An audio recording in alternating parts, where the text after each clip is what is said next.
see a number of you nodding. I thought the same thing ever since I was young. Growing up, I've always wanted to join the military. I loved military history, and I've read a great deal on the subject. Also, I have various family members, such as my grandfather and great uncle, who fought in World War II, and like them, I wanted the same thing, to serve my country. So the question is, can I? No, I can't. Why? Simply because I'm deaf. So regardless of that fact, I still have that longing to join the military. For example, after I graduated from high school, 3 months before 9/11 occurred, I went to a naval recruiting center with high hopes of joining the Navy. I went in and a strapping naval man stood up and addressed me.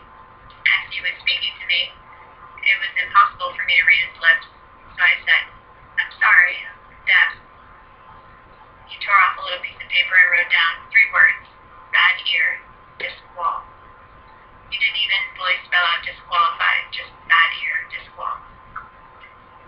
So I went on my way, and I tried various locations a number of different times trying to join, but over and over again I got the same response: "Sorry, you're deaf, we can't accept you."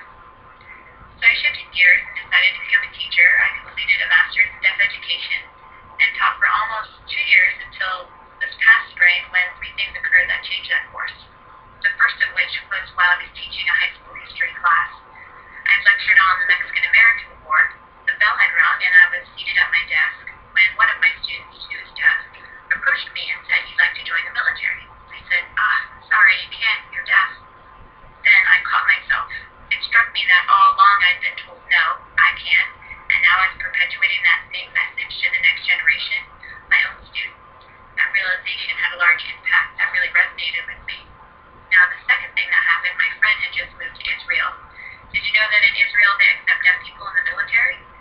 How can deaf people be in the military, right? Could this really be true? Come on. Well, I went to Israel last summer to see for myself, having interviewed 10 deaf Israeli soldiers. All of those video interviews and questions I've compiled, and the findings I'll share with you later. Thirdly, CSUN here, my alma mater, had recently started up an Army ROTC program. ROTC, which stands for Reserve Officer Training Corps, allows students working on their college majors to concurrently participate in the ROTC program. Upon graduation, ROTC students have a military career ready and waiting for them.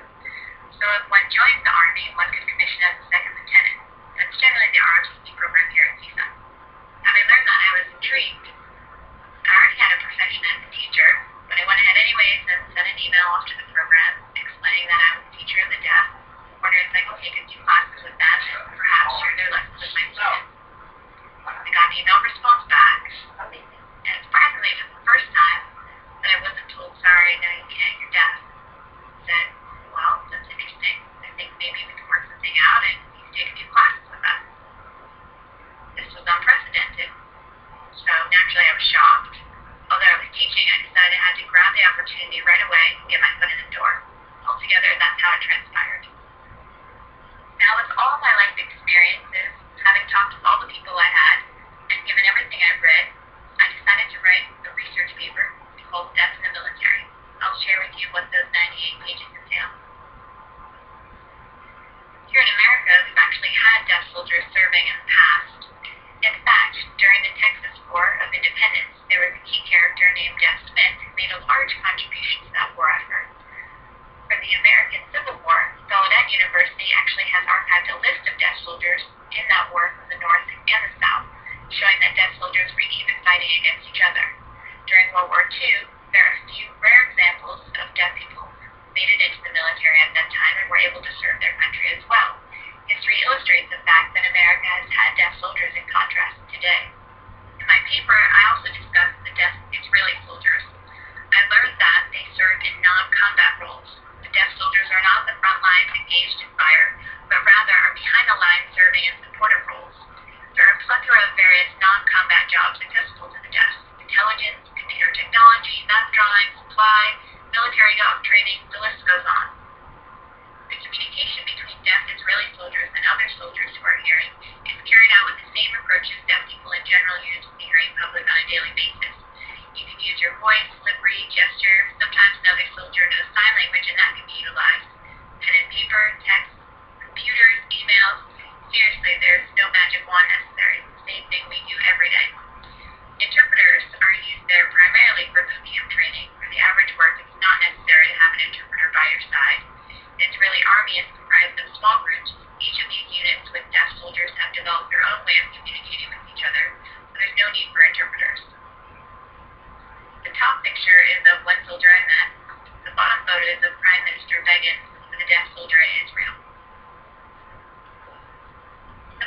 my paper touches on disabled soldiers in the U.S. military. Obviously, military work can be dangerous and involve injury. One example here is Captain Set. Due to an explosion, he lost his leg. He's recovered and currently has a prosthetic leg. Now that he's strong, he's back in combat, still fighting in Afghanistan. It's remarkable. And guess what? He's not the only one. There are 40 other soldiers like him, amputees, who are serving in combat zones. Incredible. Also, we have a blind soldier here. While he was in Iraq, an explosion from a suicide car bomber destroyed his eyesight.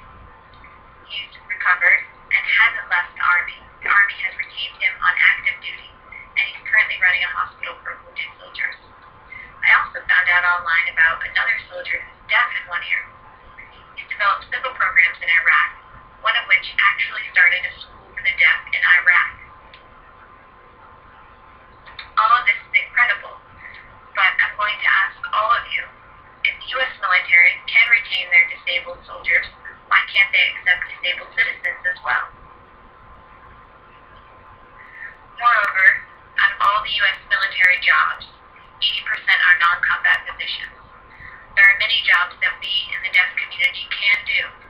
If I were to be in the military, I'd like to do intelligence work, but there are an array of other things we can do, such as mechanics, finance, medicine, etc.